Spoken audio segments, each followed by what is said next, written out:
ভাড়া নিয়ে যে কেলেঙ্কারি হয়েছে আর সরকারের মন্ত্রী এই বিভাগের যে সমস্ত কথা এক এক সময় এক একটা বলেছেন, আমরা জাতি হিসাবে লজ্জিত। আমরা জানি না উনারা লজ্জিত অনুতপ্ত কিনা। তাদের উচিত ছিল এই ঈদের যাত্রাটাকে কমফোর্টেবল করা, আরামদায়ক করা, স্বস্তিদায়ক করা। এটা তারা করতে পারেন নাই, ব্যর্থ হয়েছেন। ভোট তো জনগণ দুইটাই দিয়েছে, তাই একটা হালাল হলে আর একটা হারাম হবে কেন?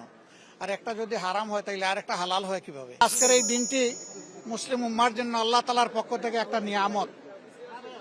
এটা জুলাইয়ের পরিবর্তনের পরে দ্বিতীয় ঈদ উল ফিতর। এর আগে গত বছর আমরা একটা ঈদ উল ফিতর উদযাপন করেছি। আমরা যাদের রক্তের উপর দাঁড়িয়ে এই বাংলাদেশ পেয়েছি তাদের কাছে আমাদের একটা দায়বদ্ধতা আছে।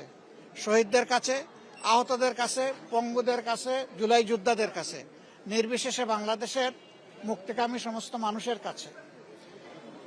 ঈদ আসে খুশির বার্তা নিয়ে, এবং ঈদ আসলে বিশেষ করে শহরে নগরে অবস্থানরত জনগণ নাড়ির টানে বাড়ির দিকে তারা ছুটতে থাকে। সেই সময়টা অতীতেও বিভিন্ন সময় অনেক গ্যাঞ্জাম ছিল, সমস্যা ছিল। এবার সমস্যাটা হয়েছে আরো বেশি মাত্রায়। আমরা খুবই ব্যথিত, আমরা লজ্জিত। পরিবর্তিত বাংলাদেশে এটা হওয়া উচিত ছিল না। ভাড়া নিয়ে যে কেলেঙ্কারি হয়েছে আর সরকারের মন্ত্রী এই বিভাগের যে সমস্ত কথা এক এক সময় এক একটা বলেছেন, আমরা জাতি হিসাবে লজ্জিত। আমরা জানি না উনারা লজ্জিত অনুতপ্ত কিনা। মানুষ, স্বল্প আয়ের মানুষরাই বেশিরভাগ যায় গ্রামের দিকে।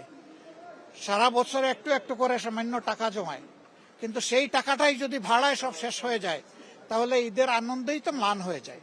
তারা কষ্টের মধ্যে পড়ে যায়। এটা অমানবিক।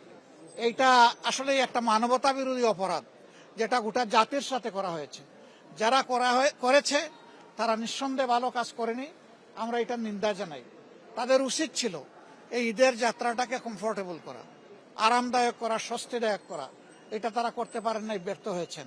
তারপরে আল্লাহ তাআলার পক্ষ থেকে এই ঈদ মানব জাতির জন্য, মুসলমানদের জন্য রহমত হিসাবে আল্লাহ তাআলা দান করেছেন। আমরা আল্লাহ তাআলার দরবারে হাজারো শুকরিয়া আদায় করি।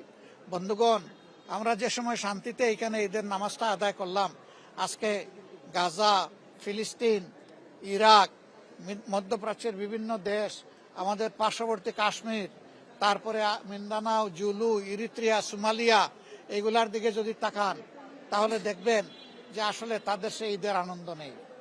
যুদ্ধের দাবানল চতুর্দিকে জ্বলছে, জ্বলে পুড়ে সভ্যতা, মানবতা ছাই হচ্ছে। আমরা চাই এই যুদ্ধ যারা উস্কে দিয়েছেন, আল্লাহ তাআলা তাদেরকে যেন মানবতাবোধ দান করে, তারা যেন মানুষকে সম্মান করতে শিখে, এবং এই যুদ্ধ থেকে তারা যেন বিরত থাকে, মানুষ যেন শান্তি পায়। মহান আল্লাহর দরবারে দোয়া করি। আমরা কমিটেড জনগণের কাছে। আমরা যখন গিয়েছি দুইটা ভোট চেয়েছি, একটা গণভোট আর একটা আমরা চেয়েছি সংসদ নির্বাচনের ভোট। ভোট তো জনগণ দুইটাই দিয়েছে, তাই একটা হালাল হলে আর একটা হারাম হবে কেন? আর একটা যদি হারাম হয় তাইলে আর একটা হালাল হয় কিভাবে? এটা যত তাড়াতাড়ি, যারা এখনো বুঝেন নাই অর্থাৎ সরকারি দল, তারা যত তাড়াতাড়ি বুঝবেন সংকট তত তাড়াতাড়ি কাটবে। তারাও জাতির সামনে কথা দিয়েছেন, তারাও গণভোটের কথা বলেছেন, তারাও গণভোটকে সমর্থন করেছেন। এখন যদি এটার বিরোধিতা করেন এটা হবে খুবই দুঃখজনক। আমরা চাই জনতার সর্বোচ্চ রায়কে সবাই যেন সম্মান করে। যদি এটা হয় আলহামদুলিল্লাহ ভালো, যদি না হয় তাহলে এ আকাঙ্ক্ষা যে বিশাল জনগোষ্ঠী পোষণ করে 70 ভাগ মানুষ, আমরা তাদেরকে সাথে নিয়ে আমরা এই দাবি আদায় করে ছাড়বো।